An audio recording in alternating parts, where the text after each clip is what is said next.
Welcome to our listeners today, and especially you, Mr. Rakesh Bandapalli. Thanks for joining me once again. My pleasure. I'm going to enjoy this one because we had a chat prior, and we thought that something that would resonate with the audience in particular would be Rakesh's story, because I know quite a lot of the story, and it's very, very interesting, and I think very relevant to a lot of our audience.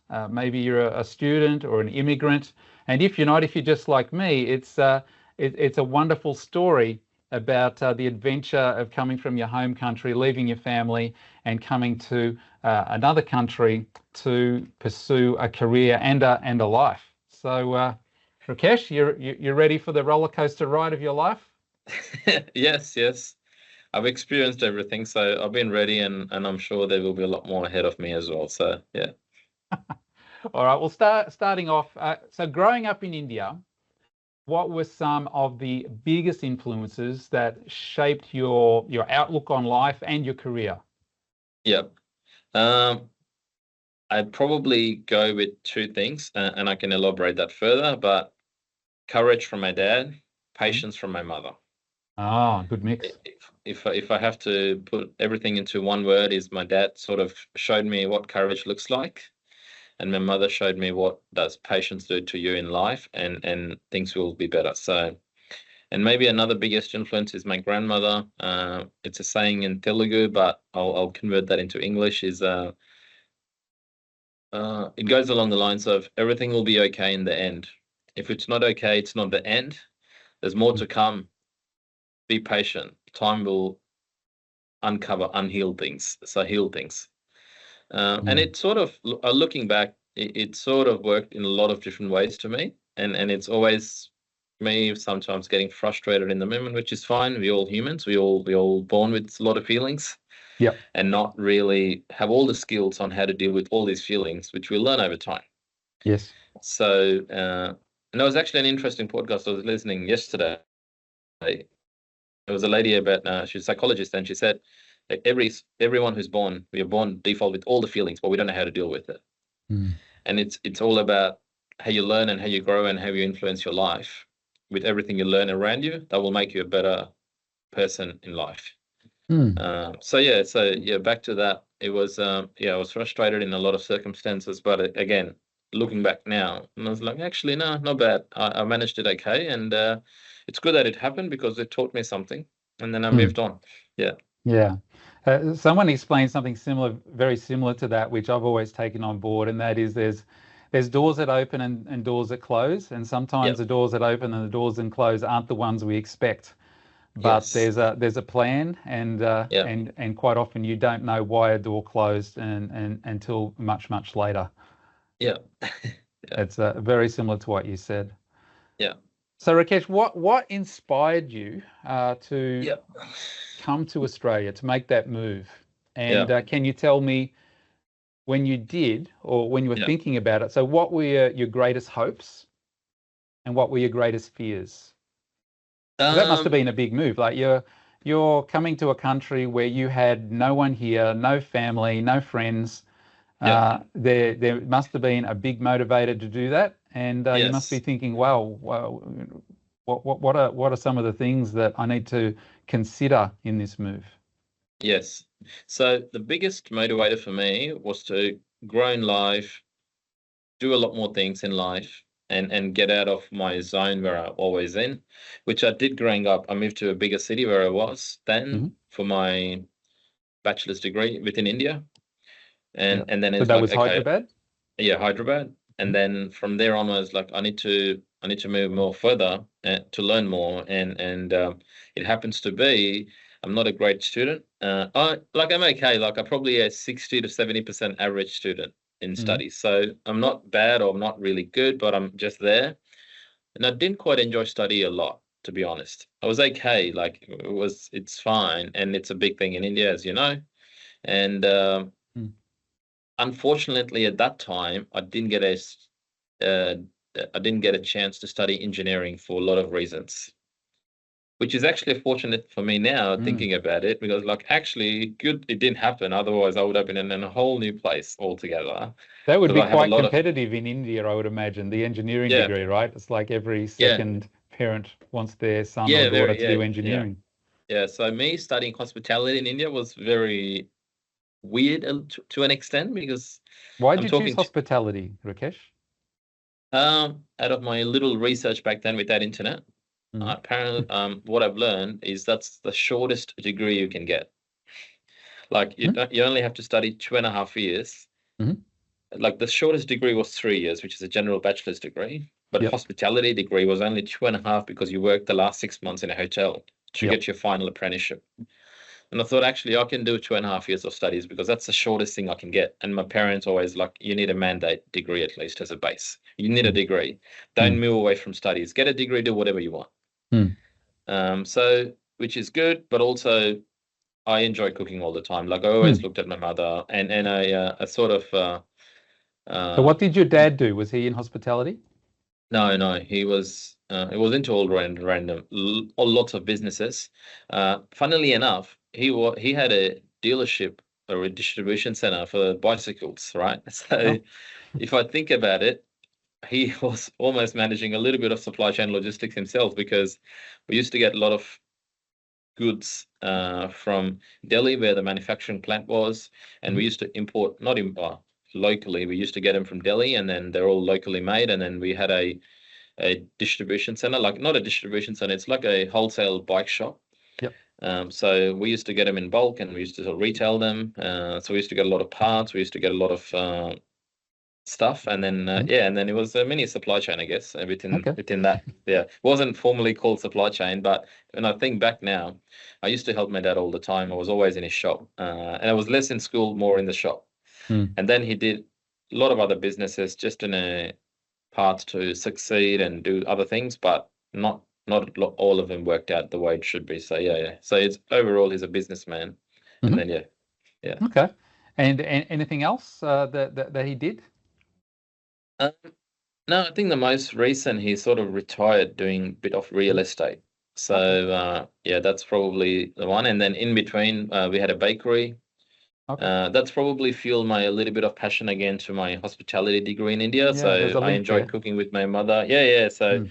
and we had the bakery for 3 or 4 years, and I Mm. enjoyed bakery a lot. So I probably skipped more school than the bicycle shop when we had the bakery. I was actually almost there every day. So after school, go straight to the shop. I was in the bakery, sitting, taking money, and then selling stuff and everything. So that was Mm. a bit of fun. Mhm. Um, and yeah, so that's probably all added to my interest subconsciously towards hospitality. And then yeah, ended up doing hospitality. So yeah, I finished that, and yeah, sorry. Oh no, I was just thinking actually. I was thinking, well, the Rakesh I know has very much got an amazing business mind. Where did that start? So did that start in the bicycle store, the bakery later on? When did you know that you wanted to be in business?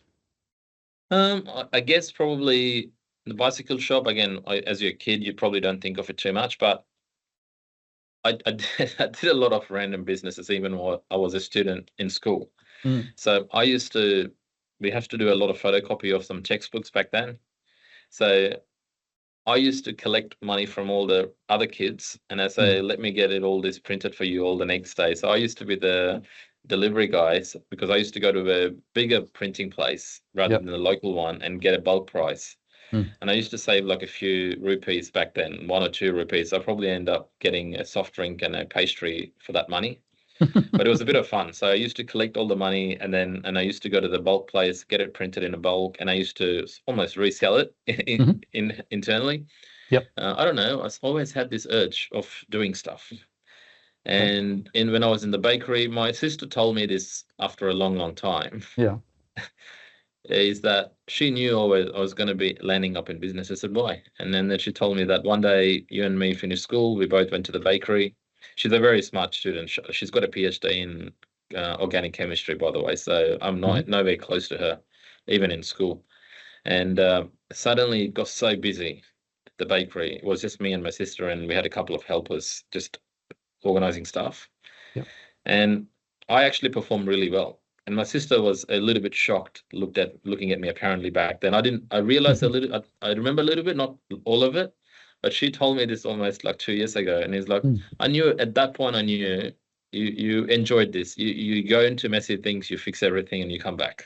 Yeah. And it was very natural to you because I was more smarter academically than you, but I was using calculator and I was trying to do all the bills, but you just on the go, you just did everything. Yeah. So that's when she told me that I knew back then you were going to do something like going overseas, doing your own thing, because you've never been one of those same kids like everyone else in the class. I was like, okay, yeah, I remember it, but not so much that she remembers it perfectly. Yeah. And I think coping with those high pressure situations, so perfect for supply chain, Rakesh. Yeah, maybe that's what slowly me dragging into supply chain is like, I worked in hospitality. Like, actually, that's probably the higher pressure thing as well. That's another thing, because I worked in some busy restaurants, and we were serving 300 people for dinner in a 130 seating restaurant. So we used to turn tables twice. But I enjoyed it. Like, and if you serve anything less than 280, I used to get bored that night during service. I just enjoy the whole game. Like, it's such a nice, it's such a nice environment to be busy, and things get hectic. And I definitely believe I work really well under pressure. Like, I think faster. A lot of things happen to me. I think my whole body stimulates, and then I get a lot of energy out of it. So yeah. Well, some people are like that. Like, some people panic under pressure, and some people thrive under. And you're obviously one that thrives under pressure, I think. I believe so. Yeah. So, what made you look at a international life to go get out of India and move to another country? What made you think about that? I had a lot of plans in India to grow in life and then financially be successful and all that stuff. So to be financially successful, numbers I had in mind at that time wasn't easy to earn that money in India. So I said, okay, I'm going to go overseas and for 5-10 years, and I'll go back and I'll settle myself in India. With that in mind, and I always had a plan of coming here, working in a lot of restaurants and hospitality, and then go back and open my own sort of hospitality venues in India. And I joined Marriott Hotel in India straight after uni because I got a campus job. And I worked there for 3 months, and I'm thankful to the F&B manager there, Matthew Cooper. He's from Queensland. He was working in India, and then he said, you got a good English. You enjoy hospitality, you should try overseas. I said, I was thinking about it, but I wasn't sure. He's like, you should go to Australia. It's a very great place for tourism, travel, everything. And while I was thinking about going somewhere, this sort of gave me a bit of a direction. It's like, maybe I should go there. And then in like 4 weeks' time, I gave him a resignation. It's like, yep, I'm going. And he's like, really? It's like, yep, I decided now. So I left in 2007, December. And everything in life I've done so far, to an extent, again, risk, you can define risk in different levels. So some people, risk is having 1 car, not 2 cars. Some people having no car is a risk, and you can define risk at different levels, right? Because people are all different. Because again, I look at refugees in this country, I spoke to a lot of them. What they go through is incredible. What I thought to myself, I've done nothing. Like, as much as I feel I've done a lot. I spoke to an Uber driver. He was a refugee from a country, and then he had to escape through water and then come here as a refugee, and then he stayed there for 2 years learning English, and he brought up his life, and he couldn't see his family for 11 years. That moment when he told me all this, I said, I've done nothing. I was like, what I've been through is okay, like literally okay. But then back to the risk thing. Everything I do in life, I enjoy it. It doesn't look like a risk at that point of time for me because I enjoy the process. So similar to me moving to here, if somebody asks me now, would you do that again with everything you know again? I'll probably think about it too much because, oh my God, it's risky. I need a strategy in place. I need to know people and everything. But at that time, I was so much in the process of, I'm just going to go there with very little money, like really little money, knew no one. But I had a lot of hopes that I'll make it. Well, it's a way up. It's like life is like that, isn't it? There's the risk and Yeah, the benefits. yeah, What is the downside? What is the upside? yeah. And I know So I usually, in my mind, I think, well, what's the worst that can happen? So I think about what the worst can. If it's not that bad, then I take the risk. It's generally what I yeah, do. yes. Wow. So I had a lot of like what the worst can happen. I had a lot of worse things that could have happened if I think Yep. about it now, Hmm. but I didn't think about it. So because I had two plans, plan A to come here and live, and then plan B was to make plan A work. So there was no other plan. Okay, so it's burn the ships and take the island, right? Yeah, that's what I did. Essentially, that's what I did because there was a lot of hoops to jump through to come here, Hmm. and I couldn't fix it any other way without me proving myself here. Yep. Uh, Right. And you so didn't know anybody here. You didn't have friends here. Didn't no, have no, nobody, family. no, Yeah. no, Wow. no. So you Yeah, you arrive on the shores of sunny Australia. yeah, So moving to a new country, it comes with yeah, challenges. So what yeah. were some of the biggest cultural or professional shifts you experienced when you arrived in Australia? One of the benefits of coming on a student visa, I've joined a diploma not really to study because I wanted to. That was a gateway for me to come in here. Hmm. So it's a beautiful thing to come on a student because you actually explore everything with a student mindset. You're exploring your learning and everything rather than I've seen a lot of people moving on business and on a permanent residency. Mm. Your social life is a little bit smaller, but also the way you look at everything is different too. As a student, you look at everything very open, which is actually a good perspective for a lot of students coming in here because you learn, you're in that student mindset. So challenges, there's a whole list of things. Mhm. But again, everything was like one day at a time. One day, the biggest challenge for me was finding groceries, and the only thing I could find near where I was living back then was a Coles Express, Mhm. and I thought this is the only grocery shop. And I thought, wow, everything's so expensive. The X is like $4.50 back then, and I was like, wow, this is. And then people in India told me Australia is expensive, and I thought, really, this is expensive. And only after 2 weeks, somebody actually showed me there is a place called Coles, Yeah. not Express. And then I was like a kid lost in Legoland. Oh my God, everything's cheap. Now I can actually buy more stuff. But again, like it was literally no one told me, and again, internet wasn't super common in Mm. 2007, although there was more access, but I wasn't exploring in that direction. Yep. Google's not a default back then as well. Mm. So, and yeah, there's a little things, and it's funny when I think about it now. It's not funny in some instances, but yeah, like you're always fearful of walking around because you don't know people, and there's a lot of feelings you're thinking in your mind. What if this? What if that? But Yeah. then I guess yeah, everyone will get through it over time, and probably life is a lot more better now with a lot of internet, a lot of smartphones and everything now because there's so Mm. much FaceTime and everything. Yep. And I remember the only way to call my parents back then, it feels like 50 years ago, but literally in 2007 or 2008, was I had to buy a calling card, scratch the number.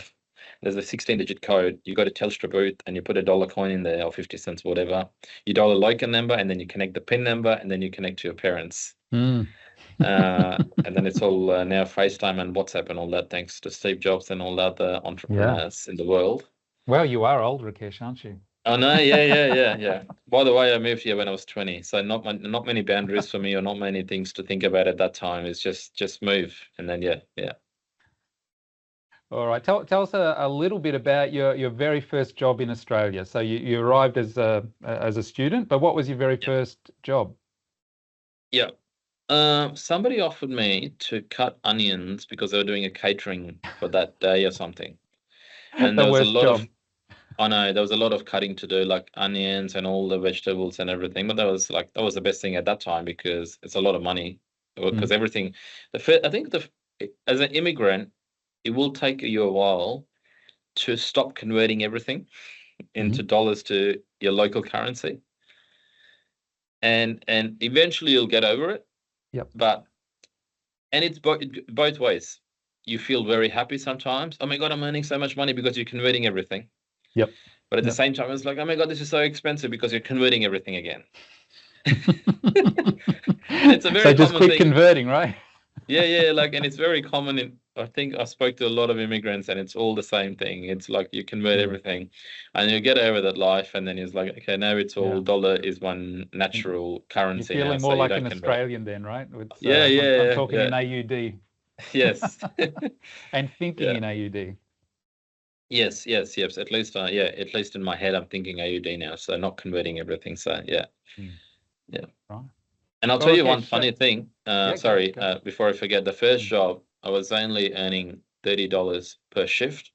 So, and again, a lot of students, a lot of people who all come here, right? We all don't know what the rules are, what our standards are. So if someone tries to cheat you or whatever, you would never know until you actually know what everything is about, or you have some friends to tell you what's right and what's wrong. mm. So somebody offered me $5 an hour, and I said, "Happy days." I thought maybe that's what it is. So I started working with them. Yep. It was $5 Only to cash, I assume, was it? yeah. Yeah. So it was $30 a shift. I was working 6 hours. And I did that for a couple of weeks, and then I went to my uni for the first Was day, and that you then cutting onions? yeah, Yeah. and a So for bit of $5 an cleaning. hour, and you bulge your eyes out like the whole It was a shift. bit of mix of everything, and then sweeping and all the bit of cleaning stuff as well. Yeah. But I never complained because was there something for me? Because a lot of people struggle to find something. I was okay because in a week I found something. Mm. And then after 2 weeks, I realized that's not the right thing to like offer. And then I've learned from a few other people, and it's like, okay, there is a minimum wage here. And then you learn, and then you learn, and then you learn. So it's all Mm. the part of the process. But I never complained or never stepped back because until I have something better, I don't know what's Mm. best at that time. So I'm like, okay, I'm gonna keep pushing through. So yeah. Mm. So even though you knew that was a bad deal now, you're grateful for that Oh first yeah, job. everything. Yeah. Yeah, everything I'm very grateful for. I have very less complaints about in life because I see a broader aspect of everything else in life. And I think I'm in a very pretty good position regardless of what people of what I've been through. I don't have too many complaints to be really honest. Yeah. So Rakesh, how did you first get involved in the supply chain industry, and what drew you into supply Yeah. chain? It's probably my dad's bicycle shop. Me doing Okay. all that inventory and then counting the tubes and tires and everything. Again, not knowing I was doing supply chain back then because it was an official term. Mm. Uh, and then being in hospitality, I was watching the groceries getting delivered, everything, and then it was always me. I'm a bit curious person even now. I'm always Mm. finding out and understanding and asking people all the questions and running through the process. So the grocery delivery boy told me that, hey, they've got a warehouse and everything, and I wanted to try something else outside of hospitality after 3 years of cooking in Australia. Um, because of some failed business attempts. We can talk about that later. I got a lot of stories to tell there, which you probably know them anyway. So, Mm. and then, yeah, I thought I need a break from hospitality. Let me try something else. And then I just happened to be this driver who was delivering groceries. He mentioned maybe you should try working in a warehouse. Mm. So, yeah, and I've applied through an agency, and then I got my first job in reject shop unloading containers. Okay. Right. Yeah. So that was a bit of a heaven because they were paying, I think, $38 an hour or something. So, oh Mm. my goodness, this is Your a whole lot of day's money. wage at the onion Yeah. shop. When I initially started, so yeah, and working in hospitality, you have a smoker if you really smoke. So everyone smoked, right? Yeah, except me. Otherwise, you don't even have lunch breaks. And working in reject shop, you get paid break for 15 minutes for morning coffee, you get lunch break, you get paid overtime, there's double Mm. time. And I was like, oh my God, why would people leave supply chain? Like I was thinking at that time, why would you work somewhere else? You just work in a warehouse. That's the best thing ever. And that was my gateway to sort of understand supply chain. Worked there for a few months, and going back to my dad's parents' foundation, always education is important. So Mm. I thought maybe I should do some studies to settle myself into supply chain. So I'd done a diploma in logistics and sustainability back in 2013. Yep. And then straight after that, I had an opportunity to do masters in supply chain. So it's just one thing after the other. It all sort of lined up for me in supply chain, and I was doing all my best in terms of in my efforts. So I think, uh, what do you say? It was 95% of my hard work, and believing in the process of what I was trying to do to achieve, and there was a 5% of magic or luck that happened Mm. along the way. Yeah. So Mm. yeah, That's yeah, pretty much life, isn't it? yeah, yeah. So, Mm. and then I'm very grateful for everything in life so far, especially this country has given me a lot of things. Mm. The good, the bad, and everything. But again, I've learned everything: the good, the bad, and then here I am in amazing supply chain community and doing my thing in circular economy now. So Yeah. So yeah, you're in supply chain. So what has yeah. been some of the more exciting and or challenging moments in your career so far? Um, the big one could be working for a company where we are migrating SAP. It was a massive project over 2 years, and the Mhm. first 1 week of implementation, like the go live, was probably the stressful time in terms of what I've been through. But again, I remember enjoying it a lot. I was working like a lot at that time for the first week, but I actually enjoyed it. Mm. It didn't feel like a lot of work at that time. Even now, it's challenging, but I've found a lot of joy. Okay. Yeah. Uh, Nothing like an ERP migration to keep you up at I night, know. can I say? You're Yeah, not I the know. only one there. Yes. So that was one of probably something I can think of, and and my transitioning into supply chain, I wasn't sure the first 2 years, right? So I was working in reject shop at morning 4 till it was a morning shift, so 6 till 2 in the morning I was working in reject shop, and then evening 5 till 11 o'clock I was working in the restaurant as a chef Mm. because I wasn't sure if I was going to do this full time. Mm. So for 1.5 years, I didn't have no car. So I was using public transport. So I had to wake up at 4 in the morning Mm-hmm. to get to the train station and then get to the reject shop in West Yep. and then do everything and finish my shift at 2 and then catch a bus and a train to come to northern suburbs where I was working in the restaurant and Mm. do my evening shift from 5 to 11 and then Wow. do that again all over again every day. So I did that for 1 year just to Yep. make sure, again, as an immigrant, there's fear in your mind too, because which is good. I think fear is important in everyone's life, Mm. which will drive you to take strategic things in life. And that's what my strategic fear was, that I need to make sure I've built something already in the last 4 years in Australia. I don't want to lose it. Mm-hmm. So I didn't want it to collapse what I already had. So I was working two things, trying to Yeah. settle myself. So yeah. Can be the great motivator, can't it? That hopefully a bit of carrot and stick and not all stick Yeah. is what I Yeah. try to look for. Yes. Yeah. So that's probably a couple of things transitioning, but thankfully I had a lot of really good mentors along the way and really good connections, Mm. and again, like there was some bad experiences as well, some bad leadership along the way. Again, I don't complain. I probably have learned a lot because Mhm. you learn a lot closely with some bad principles, and you know exactly what happens if you do that again. So you will never do that again for yourself as a Mm. leader. So Mm. although at that Well, you see time what it's doesn't bad, work, right? You see yeah, what leadership yeah. styles work and what leadership styles don't work. Yes, so at that moment, frustrating, but again, over time, I realized it's actually good. It happened to me because in the early stages of my life, I realized what's good, bad leadership look like, Mhm. and the things I should do and shouldn't do. So yeah, it's an expensive lesson at not my expense. So Rakesh, I know that the circular economy and sustainability, you're very Yeah, passionate about that. yeah, So at what point did that spark your interest? At what point did you know, this is an area that yeah. I really want to pursue? Because I call you the Um, circular economy guy, right? So it's Thank you, and a few uh, people started calling me that. So, excellent. yeah, I think it's yeah, a real heart passion for you. Mm. yes. So, and I think it goes back to COVID sort of sparked me that interest because you see a lot of waste in supply chain, not process waste, because I think everyone in supply chain, we all mastered the process of lean management, Kaizen, and we've done a great job Mm. importing products left, right, center, and then getting to deliver to the door at $10 now. Like it's the most, I think every possible waste is removed, Mm. but we're creating physical waste, which is outside of your supply chain. Once the goods leave the door, what do? It's not our problem.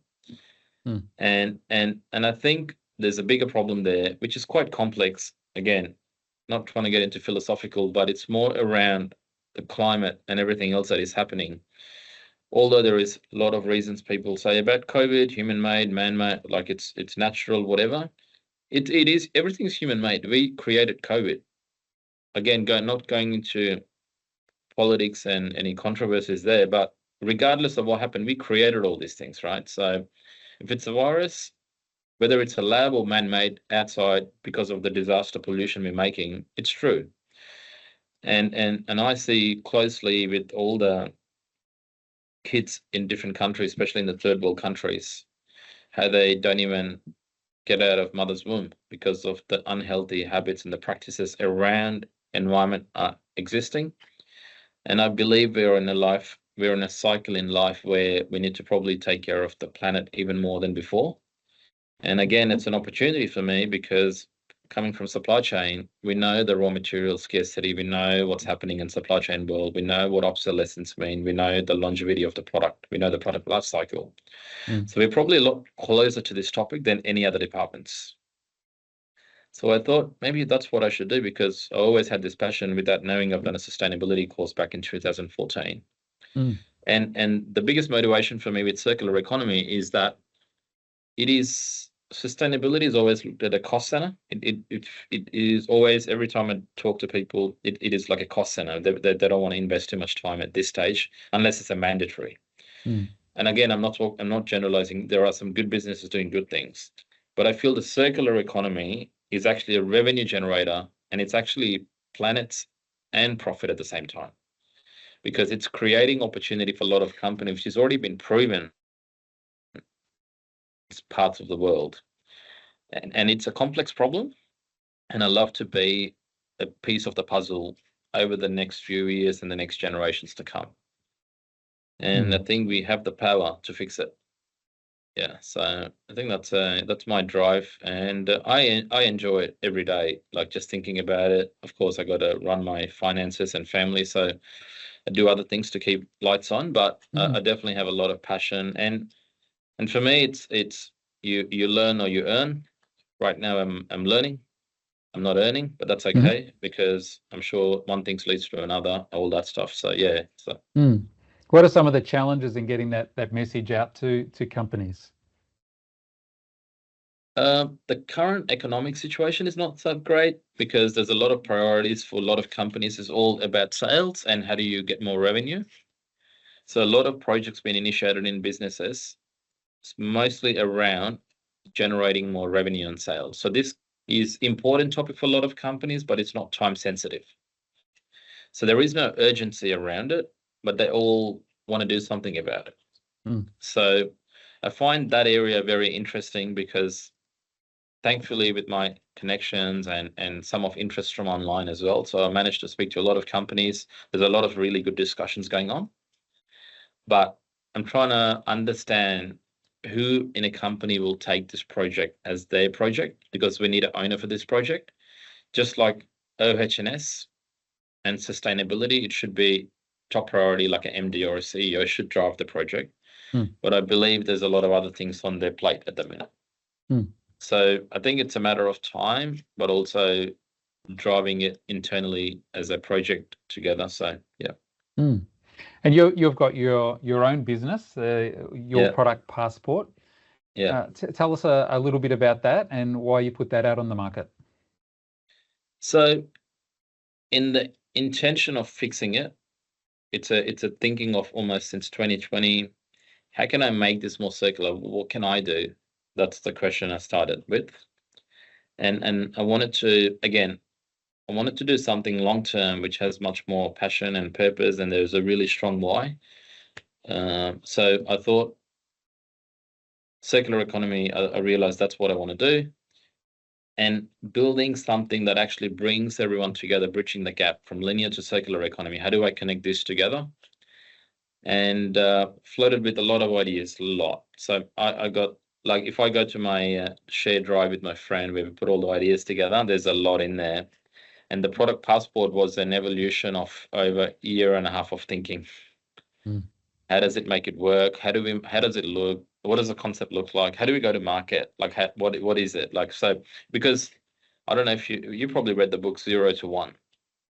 Yeah. So we are talking about a 0 to 1 concept where we're creating a market for something brand new, which is not existing. and not copying an existing concept. So I think that's where a lot of time and effort went into, just formulating a plan together, and we scraped a lot of things which I built, and then we said, no, it doesn't work, start again. So, but I believe what really gave us more energy was a EU regulation came in around early 23.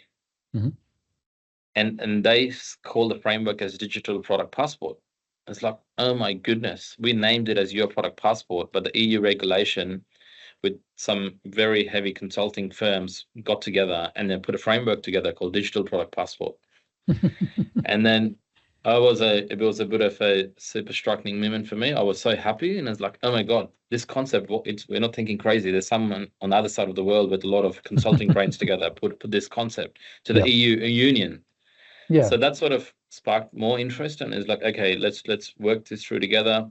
And then here we are now. It's a digital passport for all the products we own as consumers, which will empower consumers with more information they need so they can extend the life of the product through servicing, maintenance, and proper care.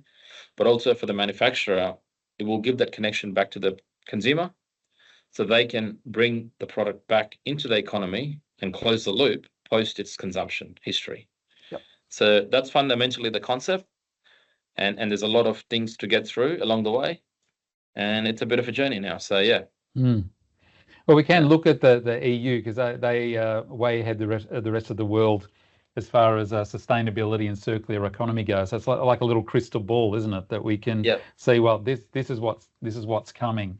These are the ideas of a group of countries that are really taking this seriously. Yeah. Which is good because we're one of the few concepts, I believe. We launched almost similar time in EU and Australia at the same time, because I'm one of the first ones to launch your product passport here. And the EU launched it in 2023 as well, around August. We launched it in December. So, the timing is almost the same. So Rakesh, what are some of the practical ways that businesses in the supply chain industry could adopt circular economy principles? Like, is there low-hanging fruit that some companies aren't taking up? Yeah. I guess it goes back to adding value to customers and how do you enhance customer journey. And if you go a lot of Google reviews, a lot of customers in particular product range, they always have challenges with warranty management, servicing, and all that stuff. So I think the easy way to get into this circular economy is looking after customer post the sales transaction. And the digital product passport actually offers that service. So we don't get to the complete circular economy in one go. We start with very simple thing. How do you provide warranty management to your customers in a very streamlined way? So your brand profile is much more enhanced because you're adding value to the consumer post the transaction. It's not just about selling anymore. Again, not all the brands want to do it, but if companies who are keen, who are interested about their customer journey, and enhancing the value of the product and its life cycle, it's an easy way to get in is get warranty all sorted first. So that warranty is traditionally the link between the end user and the manufacturer. Which is exactly. That's the way in. Perfect. Yeah.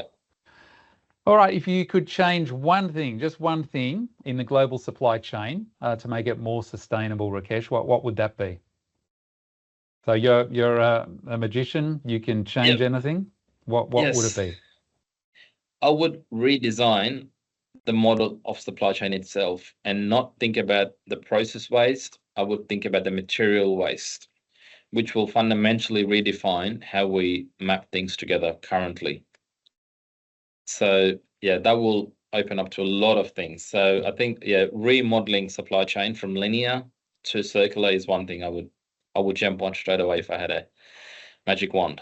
Okay, very good. So looking back at your journey from India to Australia and into this industry, what advice would you give someone who's starting out on a similar journey to you and coming to the country interested in sustainability and supply chain? What advice would you give them? Most important thing is make sure you understand what you like in supply chain or sustainability as well. It's a very broad area of interest. It's important to really understand what part of supply chain you want to fit into, and make sure you're very honest and transparent with your communication to the people you speak to. So it could be a digital way to communicate. It could be a LinkedIn. Make sure you stay active and present. Make sure you reach out to all the industry associations who are part of that group. Like if you're in procurement, find out exactly what part of the procurement it is.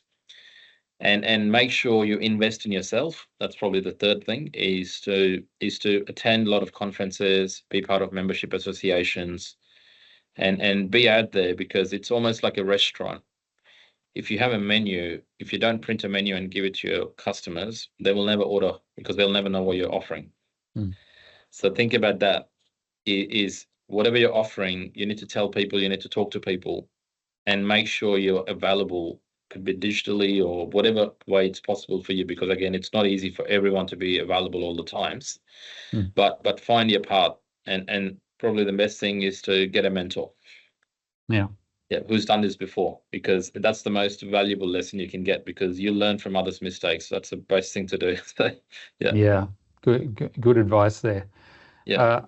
From my experience with immigrants, whether they come from students or just immigrating to Australia in supply chain, is that they're an amazing group of people, because they typically don't come here to get a PR in supply chain, because supply chain isn't what you would choose to get a permanent residency in Australia.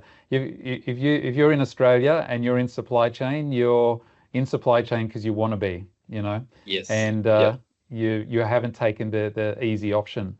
And that's why I love the industry, and I love the students and the immigrants that come through, because the ones that stay here are just so gritty and hardworking and goal orientated, and some of the most amazing people you'd meet.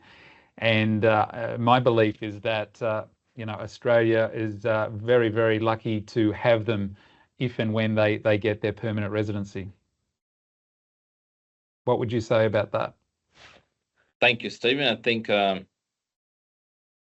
there's few different ways to sort of people come into supply chain, and it's definitely a much more booming industry in India. So there's a lot of people who are really interested in the industry itself, and very fortunate to being part of your network as well, because people like you sort of actually give a lot more better perspective of this country, and you give us some support, not directly but subconsciously. Everything you do is very respectful, and then I know some of our mutual friends as well, and giving all those little things, what you do naturally really well, is actually giving a lot of inspiration, but also motivation to people to stay back, and that's the impression we carry as immigrants to when we go back, is like Australians are great, because people like you putting into that effort of making you feel as welcome.